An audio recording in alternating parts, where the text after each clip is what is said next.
আসসালামু আলাইকুম ভিউয়ার্স, এই মুহূর্তে আমাদের কাছে একটি আইফোন 11 ফোন এসেছে। ফোনটির প্রবলেম হচ্ছে পাওয়ার আসে না। তো এটা চার্জিং এম্পিয়ার 7, 8, 9, 10 এরকম নিচ্ছে, কিন্তু ফোনটা কোনোভাবে পাওয়ার আসতেছে না। আর ডিসি পাওয়ার রিডিং আসতেছে হচ্ছে 130 থেকে 140 এরকম রিডিং আসতেছে। তো এরকম রিডিং গুলো বেশিরভাগ সময় দেখা যায় স্টোরেজ আইসি থেকে প্রবলেম হয়ে থাকে। তো আমরা এটার স্টোরেজ আইসিটি একটু চেকিং করে দেখবো, দেন প্রবলেমটি ফিক্স করার চেষ্টা করবো। চলুন ভিডিওর সাথে থাকুন।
Ya, ya baik. Baik, boleh kan? Boleh kan? Bukan boleh. Boleh, boleh, boleh. Boleh kan? Boleh kan? Tadi, boleh, boleh, boleh.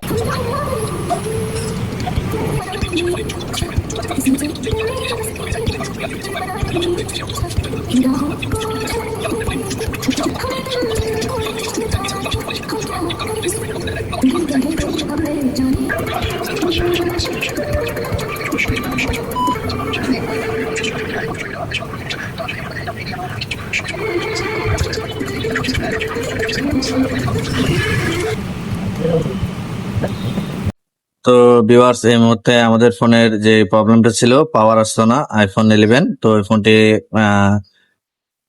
Layer problem ছিল। তো লেয়ার রিপেয়ার করার পরে দেন আমাদের ফোনের পাওয়ারটি চলে আসছে। তো আমরা এই সমস্ত ফোনের কাজ করে থাকি। আমাদের কাছ থেকে পিক্সেল, আইফোনের যে কোনো মডেল, পিক্সেলের যে কোনো মডেল আমাদের কাছ থেকে কাজ করে নিতে পারবেন। এবং আইফোন পিক্সেলের একদম অরিজিনাল ব্যাটারি গুলো আমাদের কাছে আছে। তো যাদের যাদের লাগবে আমাদের শপে যোগাযোগ করতে পারেন। আর পিক্সেলের যে ডিসপ্লে গুলা আর আইফোনের ডিসপ্লে গুলো, ওগুলো আমাদের কাছে অ্যাভেলেবেল রয়েছে। তো দেখেন ফোনটি এই মুহূর্তে অন হয়ে গিয়েছে। তো ভিডিওটি ভালো লাগলে লাইক, ফলো, শেয়ার করে পাশে থাকবেন। সবাইকে দেখার সুযোগ করে দিবেন। আসসালামু আলাইকুম।